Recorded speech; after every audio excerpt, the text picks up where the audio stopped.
வந்து விழுந்தது மின்னலின் ஒளி, அதில் தெரிந்தது அழகு தேவதை அதிசய முகமே. தீப்பொறி எழ இரு விழிகளும் தீக்குச்சி எனையுரசிட கோடி பூக்களாய் மலர்ந்தது மனமே. அவள் அழகை பாட ஒரு மொழி இல்லையே, அளந்து பார்க்க பல விழி இல்லையே.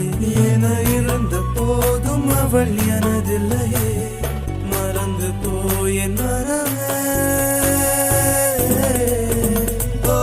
வெண்மதி வெண்மதி என்னில்லை, நீ வணக்கமே கத்துக்க சொல்ல.